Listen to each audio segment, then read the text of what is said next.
Welcome to the Inner West Library Speaker Series. We would like to start by acknowledging the Gadigal and Wangal people of the Eora Nation on which this podcast is produced. Today we welcome author and fellow Inner West employee Sarah Brill to discuss her new book, Symphony for the Man, which is Sarah's second novel. Sarah is Inner West Council's Recovery Officer Organics with the Resource Recovery Planning Team. And while that all sounds fantastic, the topic we'll be discussing today is Sarah's new novel. Symphony for the Man was released in March. It tells the story of a homeless man living in Bondi and a young woman with absolutely no musical knowledge who decides to write a symphony for him. Welcome, Sarah. Thanks, Sophia. Thanks for having me. Symphony for the Man sounds like it's been a labour of love, 18 years in the making. Can you please speak a little about your writing process over the years and if the plot evolved over this time? So I started writing from a really young age. I started playwriting originally, and then became interested in all sorts of forms of writing. So the first novel was quite short, maybe a novella, published in 2002, and I thought, well, if I'm getting one published, I better write another one. So that's when I started thinking and constructing the story. I had pieces already in place from a Kate Grenville writing workshop I'd done a few years earlier. So I got those out and I started to write the story. I wrote the first draft in 2002. We were living in the Netherlands, and I was pregnant with my first child. And I thought, oh, I'll be able to finish this book pretty quickly. I'm not working, I'm just at home with a baby. And that didn't happen at all. I had two more babies and they completely absorbed me, and I just kind of got lost in their world. And I did keep coming back to this novel, but it obviously took me a long time to get it to the point where I was ready to start showing it to publishers. So the story actually didn't change over the editing process. Once the publishers got involved, they asked me to change some structural elements of the book and some character specifics about the female character, which I was happy to do. Those suggestions felt right for the book, but the actual story remained fairly consistent. I think in the editing I drew out the ghosts a little more, just pulled them more into the story, which then gave me the ending, or I think improved the ending. The ending was always the same, but I think having the ghost of Beethoven present at the ending helped. I found it interesting how you don't name the female character, which is an interesting narrative device. Is this so that we can really focus on Harry and the issue of homelessness? Harry is such a richly developed, detailed character. Was research a large step in the writing process? Actually, the most research I did was around symphonies and symphonic music and composers. So we decided to keep her nameless. I think because I was writing this back, I was only 30 when I started writing this book. That was kind of my writing style at the time. I often didn't name characters, and so that's just how she evolved, not to have a name. And in the editing process, we did try to give her a name. We tried a version where she was named, and we all agreed to remove it, that we liked her better nameless, because it does really hone in then on Harry. He is very named in the story, and I think in our society, homeless people are often not named. You name all the homeless people, they have a name, you've given each one of them a persona, and yet the woman remains nameless. Yeah, I mean, that was a fairly unconscious choice in the beginning. And then in the editing, we decided to keep it as a conscious choice to do that. I'm glad you did.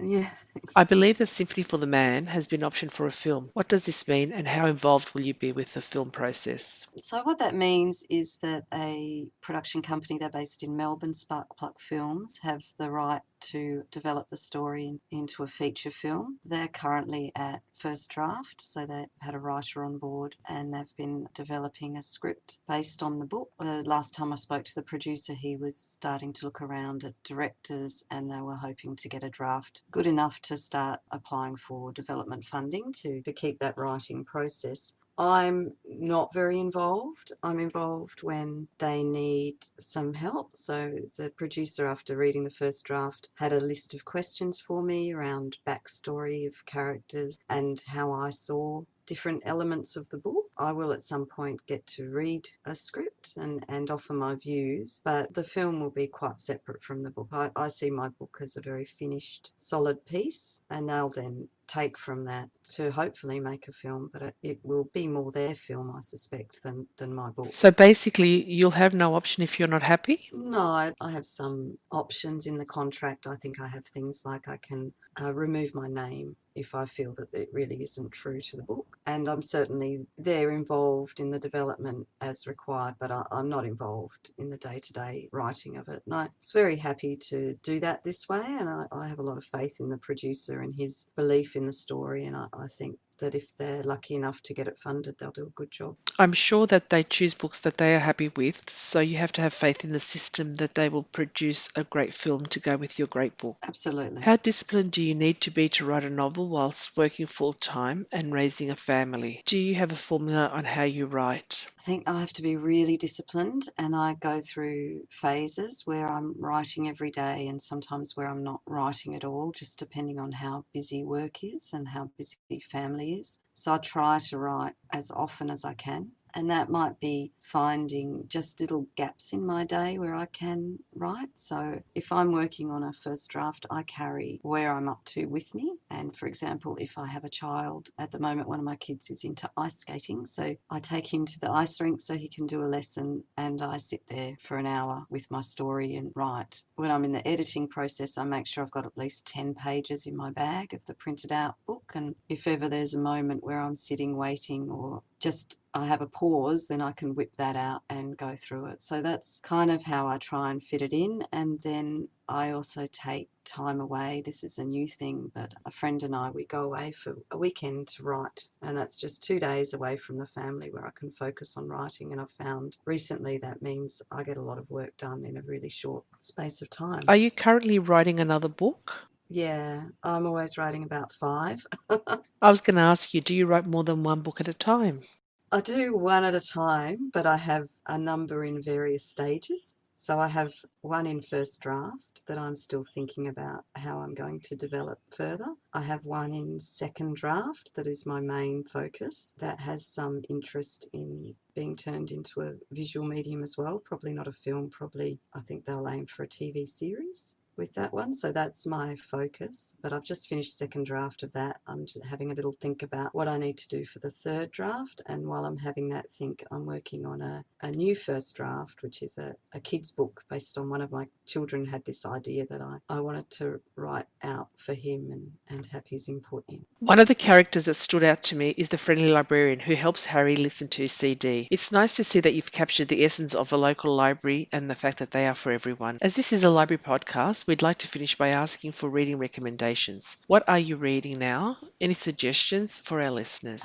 Yes, I am reading The Price of Salt, which is a part of my work book club book, which is interesting. Probably not a book that I ever would have picked up. That's the good thing about book clubs. They send you to different genres that you normally wouldn't pick up and read yourself. Yeah, it is. I've really enjoyed that aspect of it. The book that I love to recommend to people, this book I read, I think, last year, but it was still one of my favourites, and that was The Invention of Wings by Sue Monk Kidd. And the book that I can't wait to read, but I still, like everyone else, I've got that little pile next to my bed of books to get through. I'm really hoping to get to Kate Grenville's new book soon, A Room Made of Leaves. My mother's read it and she says it's fabulous. So that's one I'm really looking forward to. You write, you read, you're raising a family and working full time. You do quite a bit. You sound like a superwoman. No, just your average mum. Average mum. There's no such thing as an average mum. Really appreciate you talking to us today, Sarah. Have a great day. Thank you. Thanks, Sophia. Thanks for chatting. Spinifex, publishers of Symphony for the Man, will not charge a shipping fee if customers choose to buy the book through Spinifex. Just apply the code BRILL, BRILL in capitals, and there'll be no shipping fee attached to your purchase. If you'd like to take advantage of some of Sarah's reading suggestions, you can find many of these titles available for reservation via our online catalogue. Thank you for listening, and look out for more upcoming digital content through the library website, What's On, and social media channels.